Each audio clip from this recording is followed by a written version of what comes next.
Les gars, figurez-vous que j'ai trouvé un giga classeur avec dedans des cours. Oui, les cours. Donc, à mon avis...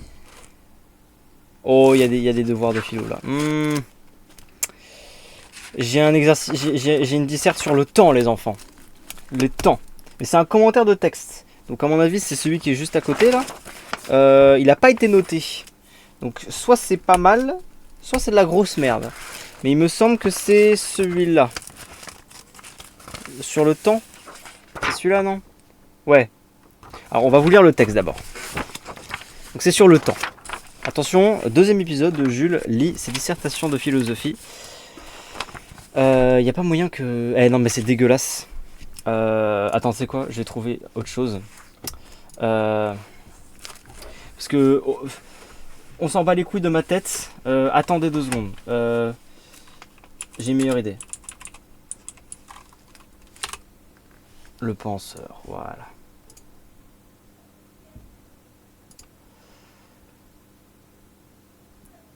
Hop. Parfait. Voilà. Ouvrir l'image dans un nouvel onglet. Voilà, là c'est de la, là c'est artistique. Toi tu te dégages. Ciao, voilà. Est-ce que vous êtes prêts pour... Oh là là, la mise en scène. Attention, exercice de philosophie. Écoutez ça comme un podcast, ok? Donc, c'est de Nietzsche, hein, le gai savoir, bien sûr, pour ceux qui savent. Le poids le plus lourd. Et si un jour ou une nuit, un démon venait se glisser dans ta suprême solitude et te disait « Cette existence telle que tu la mènes, et l'a menée jusqu'ici, il te faudra la recommencer et la recommencer sans cesse, sans rien de nouveau. Tout au contraire, la moindre douleur, le moindre plaisir, la moindre pensée, le moindre soupir, tout de ta vie reviendra encore.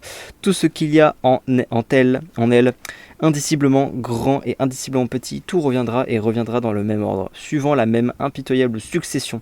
Cette araignée reviendra aussi, ce clair de lune entre les arbres et cet instant, moi aussi. L'éternel sablier de la vie sera retourné sans répit, et toi avec, poussière infime des poussières. Ne te jeterais-tu pas à terre, grinçant des dents et maudissant ce démon?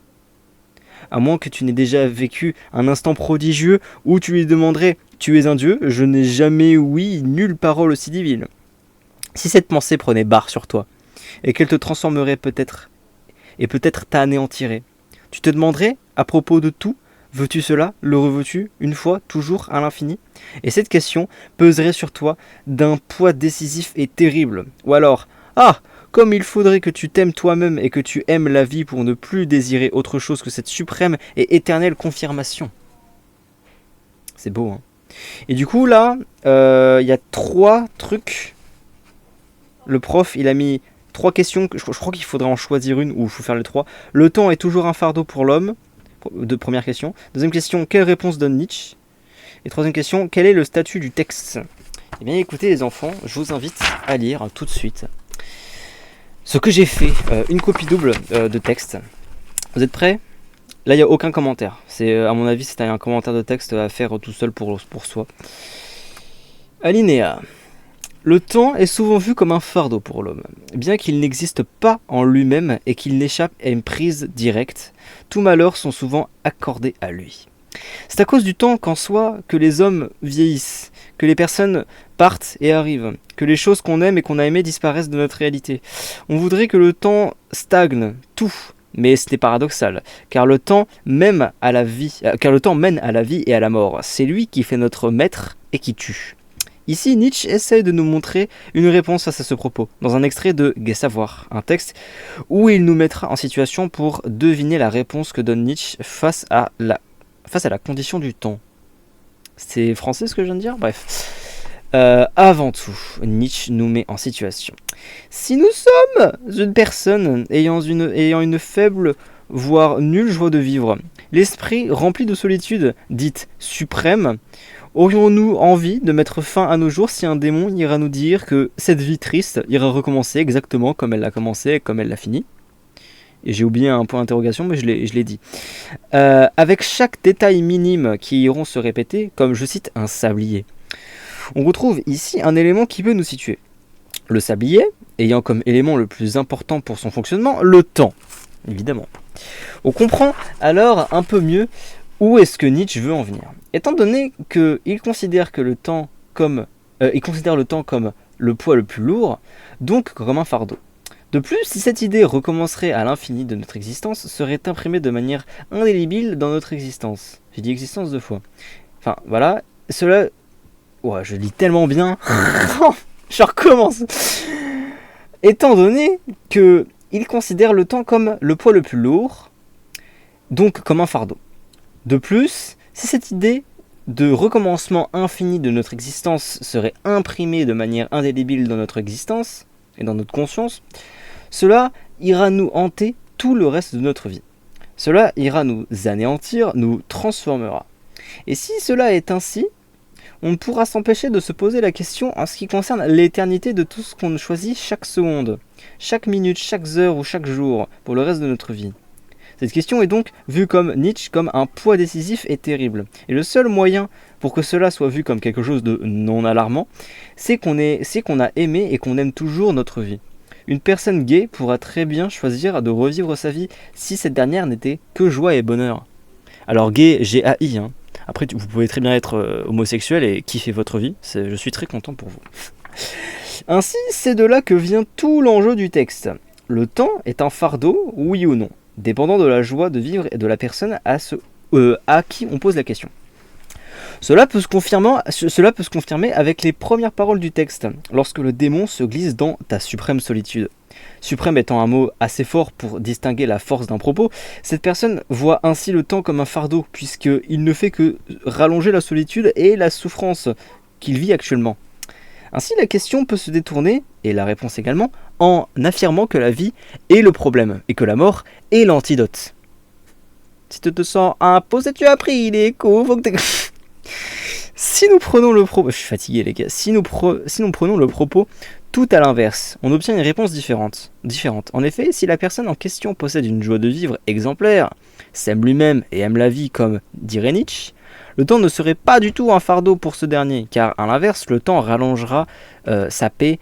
Le temps ira rallonger non pas la souffrance, mais le bonheur que vit cette personne. Donc le débat se recentre ainsi sur, cette fois c'est la mort qui est le problème, car elle stoppera la vie appréciée par celui qui la vit. Donc en effet, le temps est clairement vu comme un fardeau si ce dernier fait répéter une vie pleine de souffrance. A l'inverse, cela ne se poserait aucun problème en théorie, qu'une personne optimiste et heureuse voit sa vie se répéter avec tous les détails identiques. Mais cependant, cela dépend si cette personne est consciente qu'elle revit une fois de plus toute son existence. Conclusion. Vous êtes prêts ? Pour conclure, Nietzsche nous explique que tout dépend en réalité de notre joie de vivre. Si on vit une vie déprimée, pleine de souffrance, le temps est vu comme un fardeau, d'autant plus si on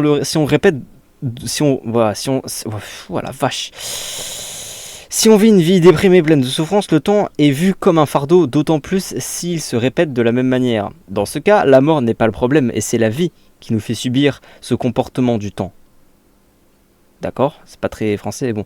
À l'exact inverse, si nous vivons une vie heureuse et que nous n'avons pas vraiment envie que cela s'arrête, c'est le temps qui nous le permet. Donc il n'est pas vu comme un fardeau. Donc c'est la mort le problème, puisque c'est elle qui ira stopper en nous tuant le bonheur de la vie qu'elle prolonge. Nietzsche voit alors le temps comme un fardeau pour l'homme, si ce dernier n'est pas satisfait de la vie qu'il mène.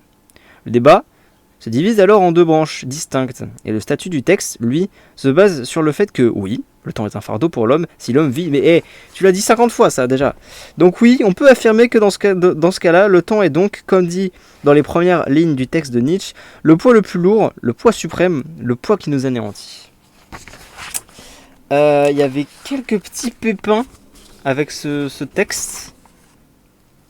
Honnêtement, j'ai lu pire, 30 ans de gaming d'Astérion. Mais honnêtement, ça va. Je pense que j'aurais peut-être eu 10 sur ce texte-là. Ouais, parce qu'en philosophie, ils prennent large. N'oubliez pas que 10 en philosophie, c'est... Enfin, même 8 en philosophie, c'est bien. C'est très bien, même. Et ça dépend vachement de votre prof. Si votre prof, par exemple, il a une façon de penser très cartésienne, et que vous êtes un petit peu plus je je sais pas, plus du côté de Spinoza ou quoi. Enfin bref, un prof de philo a forcément des philosophes préférés. Si ces philosophes préférés-là ont le même point de vue que vous sur beaucoup de débats, il va vous aimer, il va vous mettre des bonnes notes. Après, il y a des profs de philo qui peuvent faire la part des choses, hein. Je le conçois. Mais voilà. Merci pour cette petite séance de lecture. À très bientôt à vous. Qu'est-ce que je fais de ma vie ?